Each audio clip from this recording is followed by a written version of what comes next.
आज हम लोग फिजिक्स का क्लास 12 का फर्स्ट चैप्टर स्टार्ट करने जा रहे हैं जिसका नाम है इलेक्ट्रोस्टैटिक्स। इस चैप्टर को स्टार्ट करने से पहले मैं तुम्हें ये बता देता हूँ कि 11th क्लास में हमने जितने भी चैप्टर पढ़े फिजिक्स में, चाहे वो ग्रेविटेशन हो, फ्लूइड मैकेनिक्स हो, मैकेनिकल प्रॉपर्टीज ऑफ सॉलिड हो, थर्मोडायनेमिक्स हो, ऑसिलेशन वेव, वो सभी ब्रांचेस ऑफ फिजिक्स बिल्कुल अलग थी। यानी उनका कोई लेना देना नहीं है उन ब्रांचेस ऑफ फिजिक्स से जो हमें 12th क्लास में पढ़ने हैं। तो तुम लोग दिमाग से ये निकाल देना बाहर कि अगर मुझे 11th में नहीं आया कुछ तो 12th में भी नहीं आएगा, या उसका उससे इतना लिंक है कि मुझे दिक्कत होगी। ऐसा कुछ नहीं है, सब समझ में आएगा। इलेक्ट्रोस्टैटिक जो ब्रांच ऑफ फिजिक्स है वो बिल्कुल अलग है 11th के सिलेबस से। यहाँ तक की बात क्लियर हो गई?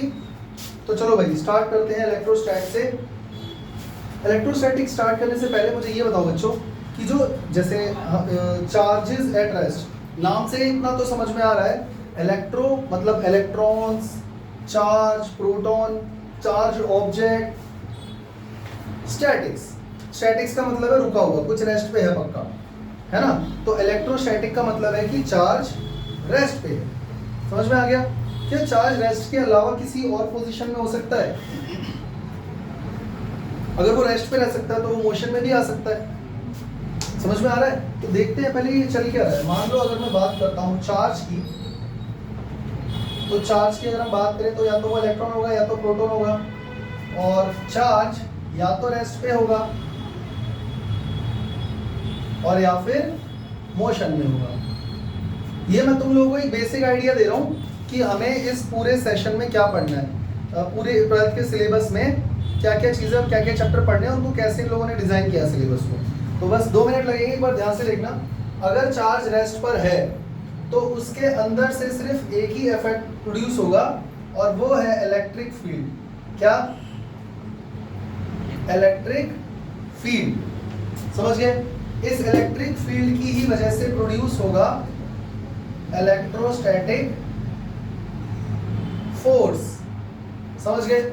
और इलेक्ट्रोस्टैटिक पोटेंशियल, इलेक्ट्रोस्टैटिक पोटेंशियल मतलब मेन ये 3 चीजें ऐसी हैं, ये 3 इफेक्ट ऐसे हैं जो तब प्रोड्यूस होते हैं जब चार्ज होता है रेस्ट पे। इतनी बात सबको समझ में आ गई? तो ये तीनों चीजें हमको पढ़नी है फिजिक्स के चैप्टर 1 और 2 के अंदर। ये पूरे एक सिंगल यूनिट है। चैप्टर भले ही 2 अलग अलग हैं बट वो एक्चुअली पूरे कॉमन सिंगल यूनिट है। और चैप्टर 1 और 2 के अंदर हम लोगों की सारी चीजें पढ़नी है, वो सारे इफेक्ट पढ़ने हैं जब चार्ज होता है रेस्ट पे। तो इलेक्ट्रिक फील्ड, उनके बीच में लगने वाला फोर्स, चार्ज बॉडी के बीच में या चार्ज के बीच में, और इलेक्ट्रोस्टैटिक पोटेंशियल। इसके अलावा कैपेसिटेंस भी है, एक नया डिवाइस है वो हमको अलग से पढ़ना पड़ेगा, ठीक है। वो इस चैप्टर 1 और 2 के अंदर आ जाएगा। लेकिन मान लो अगर चार्ज मोशन में हुआ तब क्या होगा? तो चार्ज अगर मोशन में होगा तो मोशन में भी 2 केस हैं बच्चों। या तो वो स्टेडी मोशन में होगा और या फिर वो एक्सेलरेटेड मोशन में होगा। एक्सेलरेटेड मोशन में होगा। अगर स्टेडी मोशन में होगा तो वो कौन सा इफेक्ट प्रोड्यूस करेगा? Electric current. Electric current. और ये हमको पढ़ना है चैप्टर नंबर 3 में। इलेक्ट्रिक करंट हमें पढ़ना है चैप्टर 3 में, जिसमें जैसे वायर के अंदर चार्ज फ्लो हो रहा है तो वो स्टेडी करंट माना जाता है, उसमें कांस्टेंट स्पीड से जा रहा है, उसमें एक्सेलरेशन नहीं है। ये बात समझ में आ गई? अगर मान लो चार्ज एक्सेलरेटेड मोशन में है तो वो इसके अंदर से इलेक्ट्रिक फील्ड भी प्रोड्यूस होगा प्लस मैग्नेटिक फील्ड भी प्रोड्यूस होगा, और इन दोनों को मिला के क्या बनता है? Electromagnetic waves. याद है? Electromagnetic waves are those waves in which both magnetic and electric field are produced and propagate perpendicular to each other and also perpendicular to the direction of propagation of wave। तो electromagnetic wave एक अलग से chapter पढ़ना है आपको, और ये है चैप्टर नंबर 8। समझ में आया? अब इलेक्ट्रोमैग्नेटिक वेव्स के अंदर इलेक्ट्रोमैग्नेटिक स्पेक्ट्रम भी तुम लोगों ने 11th में पढ़ा था, और उसमें तुमने देखा था कि लाइट उसके अंदर एक छोटा सा रीजन में आता था। याद है? ऐसे 450 नैनोमीटर से 750 नैनोमीटर के बीच में एक रीजन आता है व्हाइट लाइट का। सही है? अब व्हाइट लाइट जो लाइट है वो भी इलेक्ट्रोमैग्नेटिक वेव है। तो फिर इसके बाद हम लाइट पे आ जाएंगे। अब लाइट वेव है या पार्टिकल है? लाइट पार्टिकल है ना, या वेव है? दोनों है। हमारे पास जितने भी अभी तक एक्सपेरिमेंट जो प्रूव्ड एक्सपेरिमेंट है उनके बेसिस पर हम रिजिडली नहीं कह सकते कि लाइट सिर्फ पार्टिकल है या सिर्फ वेव है। तो अभी हम लाइट को दोनों मान के चलते हैं, समझ गए। तो लाइट का जो पार्टिकल नेचर है वो हमको पढ़ना है एक चैप्टर में, रे ऑप्टिक्स, चैप्टर नंबर 9। और वेव नेचर हमको पढ़ना है वेव ऑप्टिक्स में, वेव ऑप्टिक्स चैप्टर नंबर 10। यहां तक समझ गए। लेकिन हम तो ये बोल रहे हैं कि लाइट का दोनों नेचर साइमल्टेनियसली शो कर रहा है, तो इसके बाद एक चैप्टर और है यहाँ पे, dual nature of matter, dual nature of matter, chapter 11। तो इस तरीके से इन लोगों ने तुम्हारा फिजिक्स का सिलेबस बनाया हुआ है। इसके अलावा मैं तुम्हें एक चीज और बता देता हूँ, मैग्नेटिज्म, मैग्नेटिज्म और इलेक्ट्रिसिटी या इलेक्ट्रोस्टैट में क्या रिलेशन है। इलेक्ट्रिसिटी, इलेक्ट्रिसिटी इसमें आपस में क्या रिलेशन है मिला करके, ये चीजें हम लोगों को पढ़नी है चैप्टर 4, 5 एंड 6 में, समझ गए। मतलब कहीं ना कहीं वो इसी रीजन के अंदर आता है। तो अगर मैं यहाँ पर लिख दूँ 4, 5 और 6 तो कुछ गलत नहीं होगा, समझ गए ना, क्योंकि चार्ज का इलेक्ट्रोस्टैट से भी रिलेशन है, इलेक्ट्रिसिटी से भी रिलेशन है, वो हमें इसमें पढ़ना है, तो वो भी इसके अंदर आ गया। इसके अलावा एक ब्रांच ऑफ फिजिक्स है इन सबसे बिल्कुल अलग, जिसको हम लोग बोलते हैं क्वांटम फिजिक्स या मॉडर्न फिजिक्स भी बोलते थे हम लोग,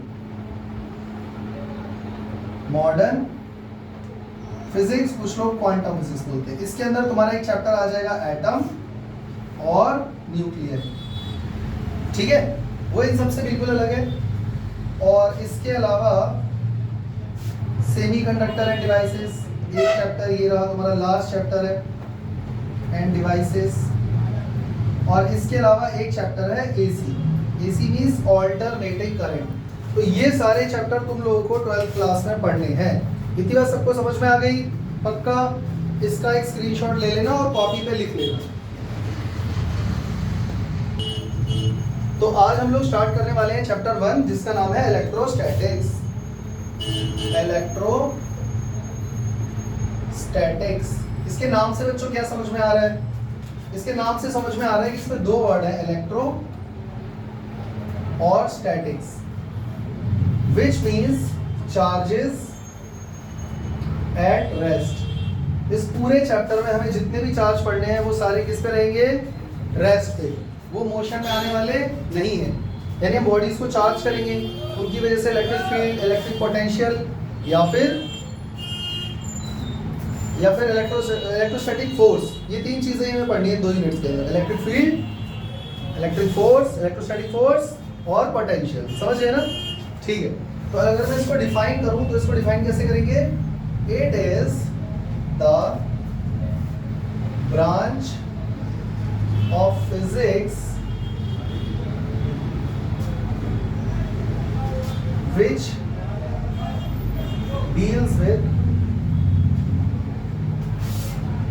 charges at rest, electric field produced by them, electric force between them, and electric potential developed due to them। I hope समझ में आ गया होगा इलेक्ट्रोस्टैटिक के बारे में, ठीक है। तो इसमें हमको यही पढ़ना है।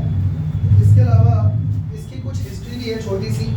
देखो अगर हम इसकी पूरी हिस्ट्री पढ़ने बैठ जाएंगे ना तो बहुत टाइम लग जाएगा, पर मैं तुम लोगों को शॉर्ट में बता देता हूँ इसकी हिस्ट्री के बारे में कि ये कोई ऐसी ब्रांच नहीं है जो एकदम से आके हमारे सामने टपक गई है कि चलो जी एक पूरा चैप्टर आ गया है, हमको किसी बंदे ने आके समझा दिया और हो गया। धीरे धीरे चीज़ें डेवलप होती हैं, एक्सपेरिमेंट होते हैं, रिजल्ट आते हैं और तब हमें उसके बारे में पता चलता है। तो इसके बारे में हमको सबसे पहले 600 BC में हमको थेल्स ने इसके बारे में बताया था। तो थेल्स ने हमको इसके बारे में क्या बताया था कि अगर मैं एम्बर को फर के साथ रब करता हूं तो एक बॉडी पर पॉजिटिव चार्ज आ जाता है, एक बॉडी पर नेगेटिव चार्ज आ जाता है। बात समझ में आ रही है? तो थेल्स ने हमको ये बताया कि जैसे दो चीजें रब करोगे ना इसको रब करने से भी बॉडी चार्ज हो जाती है। तो अगर फर के साथ एम्बर को रब करोगे, एम्बर एक मटेरियल होता है, सर्च कर लेना, तो उसमें से दोनों चीज़ें पे चार्ज डेवलप हो जाएगा। ऑब्वियसली ऑपोजिट चार्ज डेवलप होगा, एक पे पॉजिटिव होगा तो दूसरे पे, समझ में आया? तो यहाँ से इसकी कहानी शुरू हुई। बीसी का मतलब तो समझते हो ना, बिफोर क्राइस्ट। हाँ, इसके बाद 1600 बीसी में, 1600 एडी में एक साइंटिस्ट था विलियम गिलबर्ट।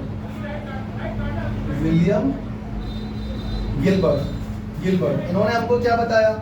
विलियम गिलबर्ट ने हमको ये बताया कि अगर मैं ग्लास और एबोनाइट को रब करता हूँ आपस में तो भी उन पर चार्ज डेवलप होता है। मतलब कि जो काम यहाँ पर हो रहा है वही काम इन्होंने बताया ग्लास और वुल लेकर के। ठीक है, इस तरीके से बहुत सारे साइंटिस्ट आते गए, काम चलता गया। एक साइंटिस्ट थे बेंजामिन फ्रैंकलिन। इन्होंने एक एक्सपेरिमेंट किया था जिसमें चाबी को धागे के साथ बांध के उड़ाया था, तो आसमान में जो बिजली कड़कती है वो वही काम हो रहा है जो हम लोग जब स्वेटर उतारते हैं ना, वो चट चट की आवाज़ आती है, तो जो स्पार्क होता है, वो सारी चीज़ें जो आसमान में हो रही है, वो जो स्पार्किंग यहाँ पे हो रही है, वो सेम ही है। तो ये चीज़ हमें किसने बताई? बेंजामिन फ्रैंकलिन ने। ऐसे ही और भी बहुत सारे साइंटिस्ट थे, गैल्वेनी, एलेसैंड्रो वोल्टा, चार्ल्स ऑस्टिन कोलम, है ना। तो इन सब ने हमको बहुत सारी चीज़ें थोड़ी थोड़ी करके इकट्ठी करके बताई हैं, और फिर ये चैप्टर तुम्हारा तैयार हुआ है। समझ गए? तो ये इसकी हिस्ट्री है, इसमें हम ज़्यादा डिटेल में भी नहीं जाएंगे। इसके बाद आगे चलते हैं। अब हम बात करते हैं चार्जेस के बारे में।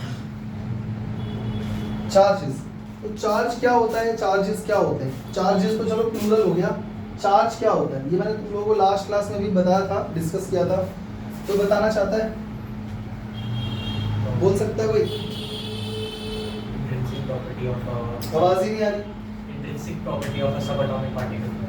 ये जो चार्ज है ये एक सब एटॉमिक पार्टिकल की इंट्रिंसिक प्रॉपर्टी है, उसकी जन्मजात प्रकृति है, वो अपने साथ लेकर पैदा हुआ है या बना है। समझ में आ रहा है? जैसे कोई बच्चा है वो गुस्से वाला है, तो वो ऐसा नहीं कि गुस्सा डाला गया उसमें, उसका नेचर ही ऐसा है। अब जैसे शेर है वो खूंखार है, तो उसकी प्रवृत्ति ही ऐसी है, आप उसको पाल नहीं सकते। तो ऐसे ही ये जो सब एटॉमिक पार्टिकल्स होते हैं, इलेक्ट्रॉन, प्रोटॉन, ये उनकी इंट्रिंसिक प्रॉपर्टी है चार्ज। समझ गए? तो charge is an intrinsic property of subatomic particles। और वो कौन है? इलेक्ट्रॉन और प्रोटॉन। न्यूट्रॉन की बात करें तो न्यूट्रॉन पे मास तो होता है पर चार्ज नहीं होता है। तो 7th 8th क्लास से हम लोग पढ़ते आ रहे हैं। इतनी बात समझ में आ गई?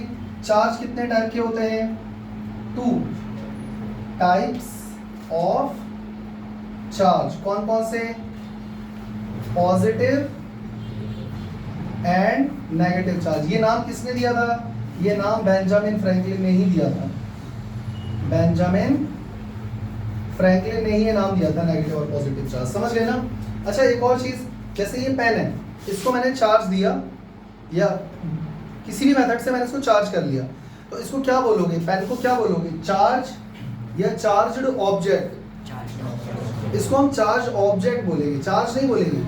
चार्ज तो वो चीज है जो इसको दी जा रही है या इससे ली जा रही है।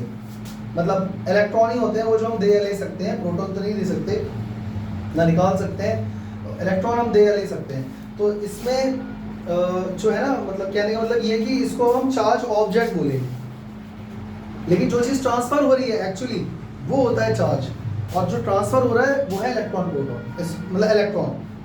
इतनी बात समझ में आ गई? तो इनको बोलेंगे चार्ज। और चार्ज जब किसी बॉडी पर बहुत सारा एक्वायर हो जाता है, इकट्ठा हो जाता है, तब हम उसको बोलते हैं चार्ज्ड ऑब्जेक्ट। तो सपोज इस पर बहुत सारे इलेक्ट्रॉन आ गए, तो अब इस पर कौन सा चार्ज आ जाएगा? Negative charge. तो this is called negatively charged particle. पर एक्चुअली इस पर आया कौन है बाहर से एक्स्ट्रा? इलेक्ट्रॉन, और वो है चार्ज। जो इस पर आया है ना, जो उसको दिया गया है एक्स्ट्रा, वो है चार्ज। इतनी बात समझ में आ गई? तो 2 टाइप के चार्ज होते हैं, नेगेटिव और पॉजिटिव। तो अगर हम चार्ज्ड पार्टिकल की बात करें, चार्ज ऑब्जेक्ट, और जिसको दिया गया है वो कौन है? Charged particle. चार्ज्ड पार्टिकल ही है इलेक्ट्रॉन और प्रोटॉन। इतना समझ गए? तो इलेक्ट्रॉन पर चार्ज कितना होता है? -1.6 10 power -19 coulomb plus 1.6 into 10 power -19 coulomb. इसको डिस्कवर किसने किया है? जे थॉमसन ने। इसको किसने डिस्कवर किया है? ई गोल्डस्टीन ने। इसका मास कितना है? 9.1 इंटू 10 पावर -31 kg और इस पर चार्ज है 1.6726 इंटू 10 पावर -27 kg। तो ये थोड़ा ज़्यादा भारी है, ये थोड़ा हल्का है। तो क्योंकि इसका साइज छोटा है और इस पर चार्ज ज़्यादा है तो इसकी इलेक्ट्रोनेगेटिविटी ज़्यादा है। इलेक्ट्रोनेगेटिव, ये ज़्यादा इलेक्ट्रोनेगेटिव है और ये लेस इलेक्ट्रोनेगेटिव है। जनरली हम इसको बोल देते हैं कि माइनस का 1 यूनिट चार्ज और इसको हम बोल देते हैं प्लस का 1 यूनिट चार्ज। ठीक है, मास हो गया, चार्ज हो गया। और ये एटम के अंदर कहाँ पाया जाता है? आउटर मोस्ट शेल में, आउटर मोस्ट शेल में। जबकि ये कहाँ पाया जाता है? Inside nucleus. तो बच्चों होता ये है कि जब हम दो चीज़ों को रब करते हैं तो रब करने से वो बॉडी जो एक चार्ज एक्वायर करती हैं दोनों, तो होता ये है इलेक्ट्रॉन जो है ना वो आउटर मोस्ट शेल से निकलकर दूसरी बॉडी पर चले जाते हैं। आउटर मोस्ट शेल से इलेक्ट्रॉन का निकलना आसान है या फिर एटम के अंदर न्यूक्लियस के अंदर से प्रोटॉन का निकलना आसान है? न्यूक्लियस के अंदर से प्रोटॉन कभी निकल सकता है? नहीं निकल सकता। और जब नहीं निकल सकता तो फिर जब रब करेंगे तो वो ट्रांसफर कैसे होगा? सवाल ही पैदा नहीं होता। तो इसका मतलब ये हुआ कि जब हम दो चीजें रब करेंगे तो ट्रांसफर कौन होगा? Actually electron. जैसे मान के चलो एक छोटा सा एग्जांपल लेते हैं। इधर देखो, एक बॉडी ये रही और एक बॉडी ये रही। इन दोनों के बीच में फ्रिक्शन हो रहा है रब करने। और मान के चलते हैं, ऐसा मान लेते हैं कि इस मटेरियल के इलेक्ट्रॉन्स थोड़े लूजली बाउंड है। आउटर मोस्ट शेल में जो इलेक्ट्रॉन है ना, इस सब्सटेंस ए के अंदर, वो लूजली बाउंड है और इसके थोड़े स्ट्रांगली बाउंड है, टाइटली बाउंड है। तो इलेक्ट्रॉन यहाँ से निकलकर इस पे चले जाएंगे, इलेक्ट्रॉन यहाँ से निकलकर इस पे चले जाएंगे। बोलो हाँ। तो जब इलेक्ट्रॉन यहाँ से इस पे चले जाएंगे तो इस पे कौन सा चार्ज आ जाएगा? तो ये बन जाएगी नेगेटिवली चार्ज्ड बॉडी। और इस बॉडी पर ऑटोमेटिक कौन सा चार्ज आ जाएगा? पॉजिटिवली चार्ज बॉडी बन जाएगी वो। अब इसका ये मतलब नहीं है कि पॉजिटिव चार्ज का मतलब ये मत सोचना कि रब किया तो प्रोटॉन आ गए। प्रोटॉन नहीं आए, वो दरअसल आउटर मोस्ट शेल से इलेक्ट्रॉन निकल के इसमें चले गए। तो उसके पास नंबर ऑफ प्रोटॉन ज्यादा हो गए ना पर एटम पे, इस वजह से उस पर पॉजिटिव चार्ज आ गया है। इतनी बात सबको समझ में आ गई? तो चार्ज के बारे में मैंने आप लोगों को बेसिक चीजें बता दी हैं। ठीक है, अब हम स्टार्ट करने जा रहे हैं प्रॉपर्टीज ऑफ चार्ज। तो देखो कुछ इंपॉर्टेंट प्रॉपर्टीज ऑफ चार्ज है तो तुम लोगों को अपने दिमाग में फिट रखनी है। 4 प्रॉपर्टी और बहुत ही छोटी छोटी और बेसिक प्रॉपर्टी। तो वो दिमाग में इसलिए रखनी है क्योंकि अगले ये 2 चैप्टर, चैप्टर 1 और चैप्टर 2 में ये चीज़ तुम्हारे दिमाग में रहेगी तो कहीं पे दिक्कत नहीं आएगी। तो हम पढ़ने जा रहे हैं properties of charge. Properties of charge किसी को पता है? स्कूल वगैरह में हुआ है चैप्टर ये?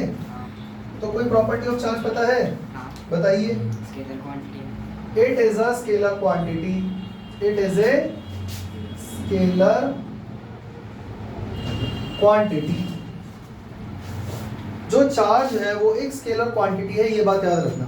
मुझे लगता है ये तुम लोगों को पता ही होगा, ज्यादा डिटेल में क्या ही बताऊं। स्केलर का मतलब ये होता है कि इसके पास मैग्नीट्यूड तो है, डायरेक्शन नहीं है। मेरी बात समझ में आई? मतलब एक छोटा सा अगर मैं एग्जांपल दूं तो जैसे ये 2 बॉडीज हैं, इनको मैंने आपस में रब करा फ्रिक्शन से और इलेक्ट्रॉन्स यहाँ से निकल के इस पे चले गए। ठीक है, अब इस पर चार्ज आ गया माइनस का 10 कूलम और इस पर चार्ज आ गया प्लस का 10 कूलम। ठीक, ऑब्वियसली दोनों पे ऑपोजिट आएगा और इक्वली आएगा। ये बात याद रखना, चार्ज कैसा आएगा? Opposite in nature, equal in magnitude. क्योंकि ऑब्वियसली जितने इलेक्ट्रॉन यहाँ से निकले हैं उतने ही उस पर गए होंगे, एक्स्ट्रा तो कहीं से आ नहीं गए। तो अब इस पर चार्ज आया माइनस का 10 कूलम, तो आपको क्या लगता है कि ये मतलब मैग्नीट्यूड इसका मायने रखता है या फिर डायरेक्शन? हमने उसको कैसे चार्ज करा, कैसे नहीं करा, बहुत सारे मोड ऑफ चार्जिंग है, बहुत सारे मेथड ऑफ चार्जिंग है, इस बात से कोई फर्क नहीं पड़ता, लेकिन उसके ऊपर चार्ज कितना आया वो मैटर करता है। इसका मतलब इसके पास सिर्फ मैग्नीट्यूड है और डायरेक्शन नहीं है। तो जैसे एग्जांपल के तौर पे हम इसको एक्सप्रेस कैसे करते हैं, प्लस का 2e का मतलब है इलेक्ट्रॉन पे जितना चार्ज होता है उसका ट्वाइस, वो भी पॉजिटिव, e प्लस का 2a। या फिर हम इसको बोल देंगे माइनस का 1.5 कूलम में ही तो लिखते हैं ना चार्ज को, तो या तो 2e लिख दिया जाता है या फिर 1.5 कूलम लिख दिया जाता है, कूलम्स में लिख दिया जाता है। तो इसके ऐसा यूनिट क्या बच्चों, ऐसा यूनिट ऑफ चार्ज को अगर आप लिख रहे हो तो मैग्नीट्यूड तो ये रहा, उसकी यूनिट भी तो होगी ना कुछ, तो उसकी यूनिट क्या होती है, कूलम। बहुत बढ़िया। तो एक तो ये तो याद रखना है कि इसकी स्केलर क्वांटिटी है, तो चार्ज है वो एक स्केलर क्वांटिटी है। नंबर 2 और बताओ बच्चों, charge is additive in nature, charge is additive in nature.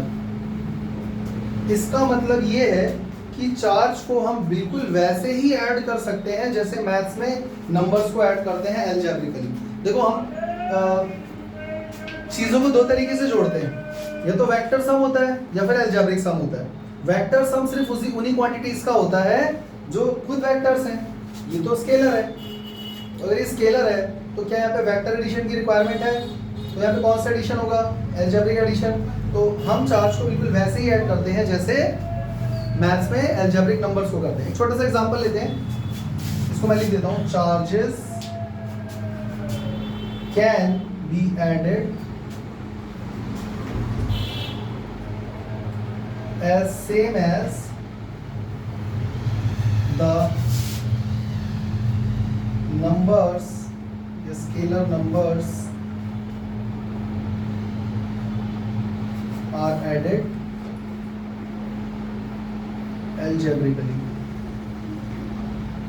एक छोटा सा एग्जांपल लेते हैं, अभी क्लियर हो जाएगा। देखो जैसे एक बॉडी है बड़ी सी, ठीक है, इसके ऊपर है ना, इसको अलग अलग तरफ से लोग, ये बहुत बड़ी बॉडी है, इसको अलग अलग डायरेक्शन से लोग चार्ज सप्लाई कर रहे हैं। जैसे इसके ऊपर इस सेक्शन में -10 कूलम है, इधर 2 कूलम है, इधर 4 कूलम है माइनस का, इधर 5 कूलम है प्लस का, इधर है 20 कूलम प्लस का, इधर माइनस का 50 कूलम। तो इस बॉडी पर टोटल चार्ज कितना आएगा, इस बॉडी पर टोटल चार्ज कितना आएगा, तो हम क्या करेंगे, -10 प्लस 2 प्लस ये माइनस का 4, फिर प्लस का 20, फिर प्लस का 5, फिर माइनस का 50। बिल्कुल वैसे ही ऐड करना है जैसे मैथ्स में नॉर्मल नंबर करते हैं। तो देखो ये कितना हो जाएगा, माइनस का 10, माइनस का 4, माइनस का 50, माइनस का 64 हो गया, और प्लस का 20 है, प्लस का 5 है, प्लस का 2 है, प्लस का 27 हो गया। बताओ कितना आया,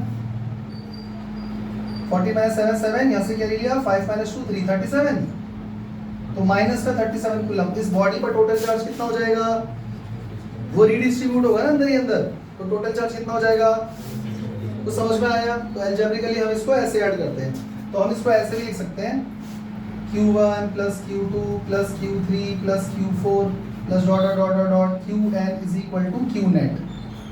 तो टोटल चार्ज अगर आपको फाइंड करना है तो सारे चार्जेस को वैसे ही ऐड कर देना जैसे मैथ्स में अलजेब्रा में नंबर ऐड करते हैं। यहाँ तक क्लियर हो गया सबको।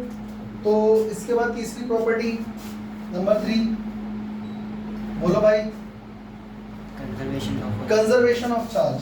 कंजर्वेशन ऑफ चार्ज, किस का कंजर्वेशन होता है,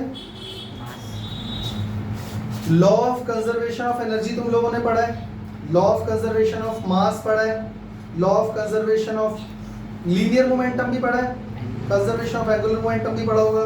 तो वो मोमेंटम ही है, उसको कंबाइन कर देते हैं, वैसे अलग अलग होते हैं बट मोमेंटम का ही कंजर्वेशन हो रहा है। ठीक इसी तरह से चार्ज भी कंजर्व्ड है। समझ में आ गया। चार्ज के कंजर्व होने का मतलब क्या है, पहले इसका मतलब समझो। अभी भी मैंने तुम्हें थोड़ी देर पहले बताया था, दो बॉडीज को अगर हम रब करते हैं तो एक से चार्ज निकल के दूसरे पे जाता है। जितना चार्ज इससे, इलेक्ट्रॉन जितना इससे निकला है उतना ही तो वहां पहुंचा। उतना ही तो वहां पहुंचा, कहीं से एक्स्ट्रा इस पे आ गया नहीं। तो जितना इस पे नेगेटिव चार्ज है बॉडी बी पे, उतना ही बॉडी ए पे पॉजिटिव चार्ज होगा। बात समझ में आई? तो क्या कोई ऐसा तरीका है जिससे चार्ज अपने आप से मतलब ब्रह्मांड में प्रकट कर दिया जाए? प्रकट हो सकता है? नहीं। और अगर मैं तुम्हें चार्ज लाके दे दूं, ये लो चार्ज को पकड़ो, तो तुम उसको गायब करके दिखाओ। Charge can neither be created nor be destroyed, it can only be transferred from one body to another, that's it. यही तो मास और एनर्जी में भी पढ़ते हो। यहां समझ में आ गया? अच्छा, क्या मैं ये बोल सकता हूँ charge of an isolated body remain same?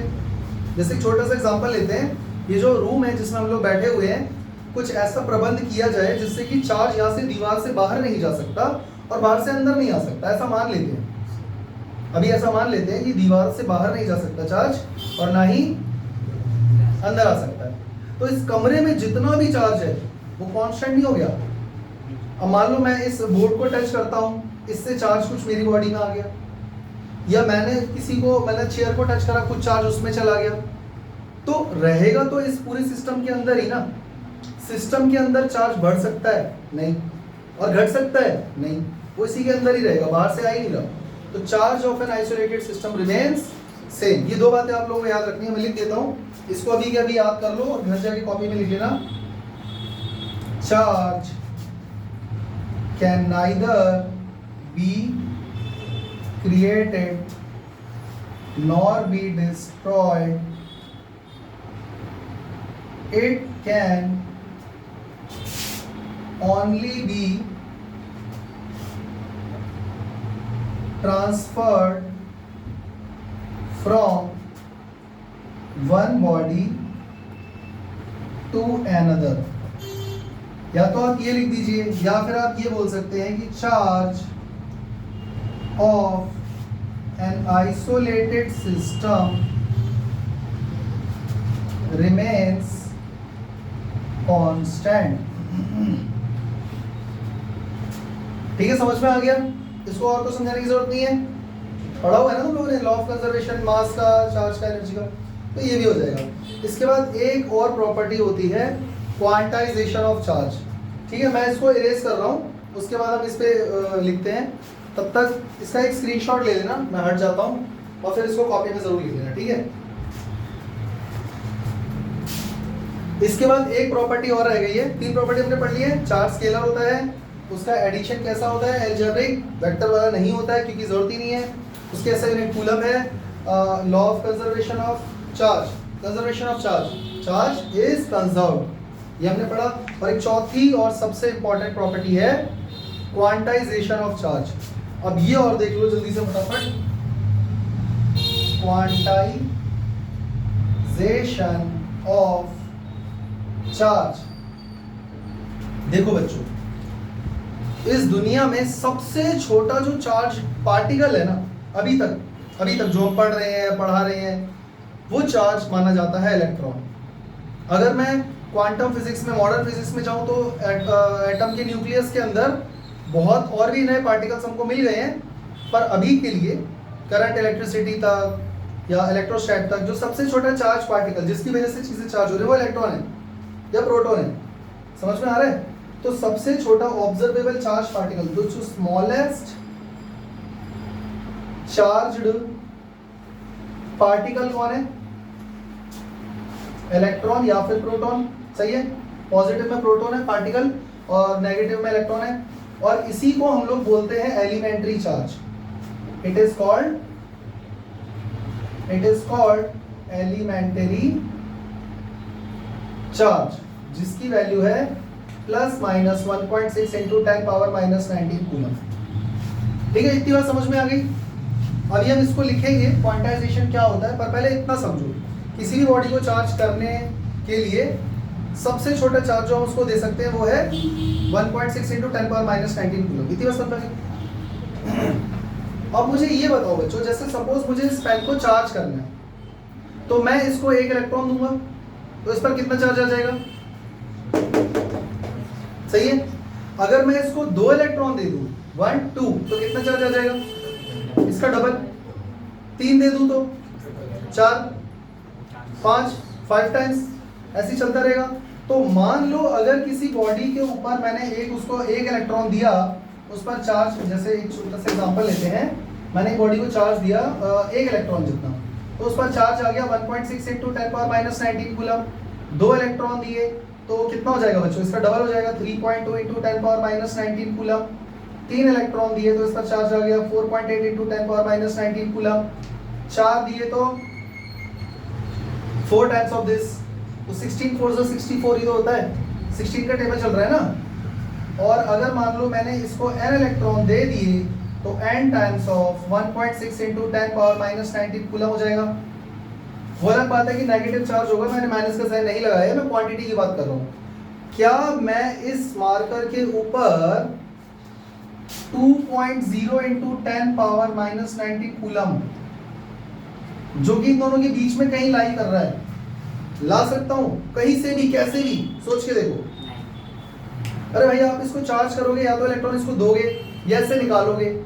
भाई निकालोगे तो पॉजिटिव में ये वैल्यूज आएंगी एक एक करके, और डालोगे तो ये वैल्यूज आएंगी एक एक करके नेगेटिव में। तो 1.6 और 3.2 के बीच में 2.0 आ रहा है, ये चार्ज आ जाएगा इस पे? कैसे आएगा बताओ?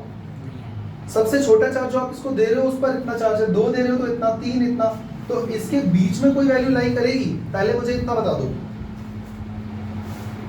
नहीं करेगी ना। यानी दुनिया में किसी भी बॉडी को हम जब चार्ज करेंगे तो वो सिर्फ integral multiple of this value से ही उसको चार्ज कर सकते हैं। एनी ऑब्जर्वेबल चार्ज और charge body in this universe is the integral multiple of this charge. इतनी बात समझ में आ गई? यही है क्वांटाइजेशन ऑफ चार्ज। लिख दूं मैं? Any observable charge is always some integral multiple of this elementary charge E, यानी कि 1.6 × 10⁻19 कूलम। तो किसी भी बॉडी पर चार्ज कितना होगा? n टाइम्स ऑफ E होगा, या तो प्लस का या तो माइनस का। इसके अलावा कोई पॉसिबिलिटी है? जल्दी बोलो, क्या ये कहानी तुमको समझ में आई? और अगर इसके बीच में कोई चार्ज अगर तुम्हें लगता है हो सकता है तो कैसे होगा, मुझे समझाओ जरा। समझ गए ना? क्योंकि सबसे छोटा पार्टिकल ही इलेक्ट्रॉन है, तो वही दे ले सकते हो, 2 3 4, तो उसके बीच की वैल्यू कैसे एग्जिस्ट करेगी ये बताओ। बात समझ में आ गई? और यहाँ पर एक और मजे की बात बताता हूँ मैं तुम्हें। जैसे अगर मान लो ये 2 बॉडीज हैं, एक बॉडी ये रही, एक बॉडी ये रही, ठीक है? इससे इलेक्ट्रॉन इस पे जा रहे हैं, इस पर कौन सा चार्ज आएगा? इस पे कौन सा चार्ज आएगा? बच्चों क्या इनके वजन में भी फर्क आएगा? इनके वजन में भी फर्क आएगा? सोच के बोलना है। आएगा भैया। इधर से उधर कौन ट्रांसफर हुआ? क्या इलेक्ट्रॉन का मास नहीं होता? मान लो इधर गए n इलेक्ट्रॉन, तो इसका मास भी n टाइम्स ऑफ me बढ़ जाएगा, और इसका मास n टाइम्स ऑफ me घट जाएगा। n टाइम्स ऑफ me का मतलब समझ रहे हो ना? Mass of electron, mass of electron 9.1 × 10⁻31 kg, और इसका n टाइम्स, n मतलब जितने भी इलेक्ट्रॉन उधर गए उतना मास इसका घट जाएगा और इसका मास उतना बढ़ जाएगा। हालांकि वो इतना छोटा चार्ज है, उतना छोटा मास कोई मैटर नहीं करता, बट फिर भी फैक्ट है, तो तुम्हें पता होना चाहिए। यानी कि किसी भी बॉडी के ऊपर चार्ज को मैं इसके इंटीग्रल टर्म्स, इसके इंटीग्रल मल्टीपल के टर्म्स में बढ़ा या घटा सकता हूं। बच्चों बात समझ में आ गई? देखा। अब एक छोटा सा टॉपिक और रही है जिससे आज तुम लोगों को चार्ज के बारे में सब कुछ क्लियर हो जाएगा। वैसे तो देखो छोटी मोटी चीजें तुम्हें बचपन से ही पता है ना, कि चार्ज क्या होता है, कितने टाइप के होते हैं, लाइक चार्जेस रिपेल करते हैं, अनलाइक चार्जेस अट्रैक्ट करते हैं, सब तो पता है ना। लेकिन एक टेबल और बनाते हैं, चार्ज और मास में क्या डिफरेंस है, तो उससे तुम कंपेयर कर पाओगे कि मासिव पार्टिकल और चार्ज पार्टिकल में क्या डिफरेंस है। तो मास और चार्ज में क्या डिफरेंस है, बोलो बच्चों। देखो जहां तक तुम्हें पता है वहां तक तो बता दो भाई, हेल्प हो जाएगी मेरी। और जहां नहीं पता वहां पे एक आधा मैं ऐड कर दूंगा, ठीक है। चार्ज और मास में क्या डिफरेंस है? अबे यार पूरा गंदा हो गया सब। चार्ज और मास में क्या डिफरेंस है? चार्ज क्वांटाइज्ड है, अभी पढ़ा था रिसेंटली। क्या मास क्वांटाइज्ड है? कभी सुना है कि सबसे छोटा मास का पार्टिकल ये है और इसी के टर्म्स में मास बढ़ेगा या घटेगा? नहीं। यानी कि चार्ज क्या है? क्वांटाइज्ड, और ये क्वांटाइज्ड नहीं है, नॉट क्वांटाइज्ड। और बताओ, क्या चार्ज वेलोसिटी पे डिपेंड करता है? जैसे मान लो इस पेन को मैंने बहुत सारा चार्ज दिया और जोर से फेंका, तो जब ये जा रहा है वेलोसिटी के साथ, तो वेलोसिटी से चार्ज का कोई लिंक है? नहीं। यानी कि charge does not depend on velocity, जबकि मास वेलोसिटी पे डिपेंड करता है। अगर मैं इस पेन को फेंकूं तो इसका मास बढ़ जाएगा? सोचो, अगर किसी मासिव ऑब्जेक्ट को फेंका जाए तो जब ये सर्टेन वेलोसिटी से जा रहा होगा तो क्या इसका मास बढ़ जाएगा, घट जाएगा?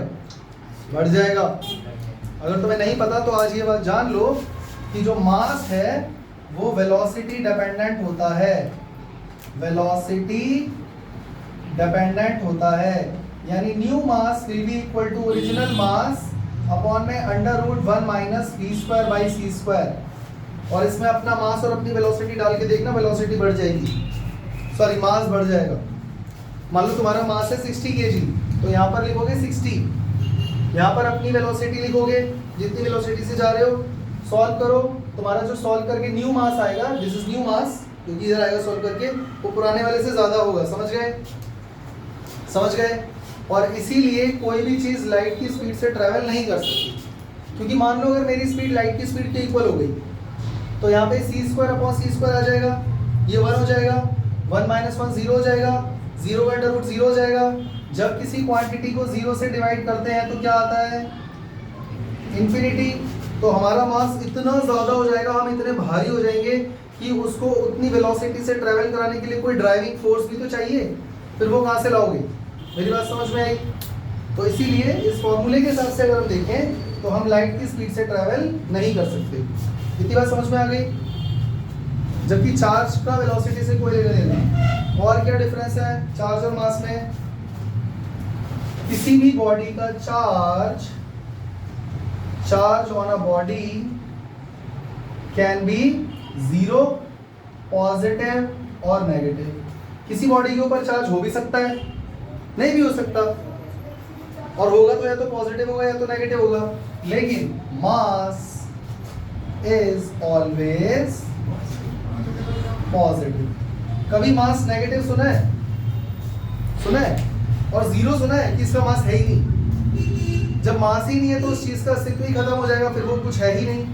यानी हर चीज़ का मास होता है। लेकिन हाँ, फोटोन की अगर हम बात करें तो उसकी बात अलग है, फिर अलग अलग कॉन्स्पिरेसी थ्योरीज वहाँ से बन जाती हैं, तो उसकी बात अभी नहीं कर रहे हैं। क्वांटम फिजिक्स और मॉडर्न फिजिक्स की बात थोड़ी अलग है, लेकिन हम वैसे जनरल देखें तो मास पॉजिटिव होता है। सही है? अच्छा, चार्जेस के बीच में जो फोर्स लग रहा है क्या वो कैंसिल आउट हो सकता है? जैसे एक छोटा सा एग्जांपल, ये पॉजिटिव चार्ज है, ये पॉजिटिव चार्ज है, बीच में नेगेटिव चार्ज है, और मैंने कुछ ऐसा अरेंजमेंट करा कि ये वाला पॉजिटिव चार्ज इसको अट्रैक्ट कर रहा है और ये भी इसको अट्रैक्ट कर रहा है, और दोनों का फोर्स एकदम एग्जैक्टली इक्वल हो गया, तो ये रेस्ट पे आ जाएगा। इट मीन्स जो फोर्स था वो कैंसिल आउट हो गया। यानी कि electrostatic force between charges can B cancel out, जबकि ग्रेविटेशनल फोर्स कभी कैंसिल आउट नहीं होता। ग्रेविटेशनल फोर्स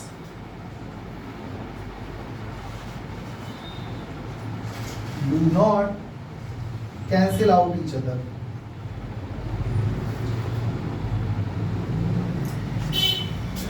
अच्छा, ये जो फोर्स है इलेक्ट्रोस्टैटिक फोर्स, मैं शॉर्ट में लिख रहा हूँ E फॉर इलेक्ट्रोस्टैटिक।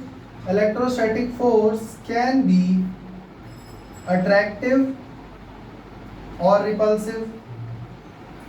जबकि ग्रेविटेशनल फोर्स जो होता है इज ऑलवेज अट्रैक्टिव। बच्चों ऐसा क्यों हो रहा है, ऐसा क्यों हो रहा है कि ये सिर्फ अट्रैक्टिव है, ये रिपल्सिव क्यों नहीं है? क्योंकि मास कभी नेगेटिव होता ही नहीं है, मास नेगेटिव होता है इसीलिए। समझ गए? अच्छा, हमने अभी अभी पढ़ा था जो चार्ज है वो कंजर्व्ड है, चार्ज इज कंजर्व्ड, लेकिन मास कंजर्व है क्या? सर अभी आप ही ने तो बोला था मास भी कंजर्व होता है। हमने 11th में केमिस्ट्री में पढ़ा था law of conservation of mass, लेकिन क्वांटम फिजिक्स में law of conservation of mass नहीं होता, मास कन्वर्ट हो जाता है। Mass can be converted into energy. भूल गए? अरे भाई साहब को भूल गए? E फॉर आइंस्टाइन, तो energy is equal to mc square. तो मास एनर्जी में और एनर्जी मास में कन्वर्टेबल है according to this relativity theory. समझ में आ गया? तो ये भी एक डिफरेंस है। और बताओ बच्चों,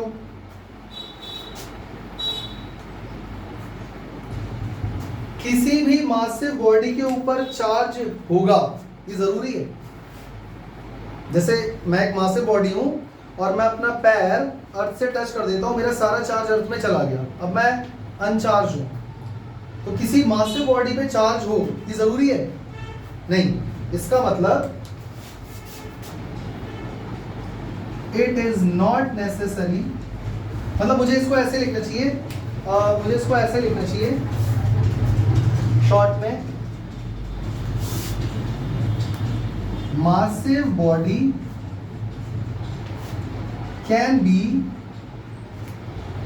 charged or uncharged और न्यूट्रल, और न्यूट्रल। सही है? लेकिन एक चार्ज्ड बॉडी का मास होगा ही होगा, ये जरूरी है। हाँ, क्योंकि अगर आप सबसे छोटा चार्ज भी लोगे तो उसका भी मास होता है भाई, इलेक्ट्रॉन और प्रोटॉन का भी मास होता है, यानी कि एक चार्ज बॉडी का मास होगा, ये जरूरी है। यानी कि charged body is always massive, या हम इसको ऐसे भी लिख सकते हैं, there is always some mass of a charge body. मेरी बात सबको समझ में आ गई? तो यहाँ से तुम्हारा जो चार्ज वाला कॉन्सेप्ट था वो पूरा खत्म हो जाता है। इसकी फोटो खींच लेना, लिख लेना, और उसके बाद घर जाके इसको याद भी कर लेना। अगर इसके बाद भी किसी को कोई डाउट है तो मुझसे नेक्स्ट क्लास में पूछ सकता है। नोट्स आज मैं तुम लोगों को ग्रुप पे भेज दूंगा, लिख लेना। और अगर किसी और भी बच्चे को नोट्स चाहिए जो मेरी वीडियो देख रहा है और यहाँ तक देख ही चुका है, तो वो इस नंबर पे मुझे मैसेज कर सकता है 8826621269।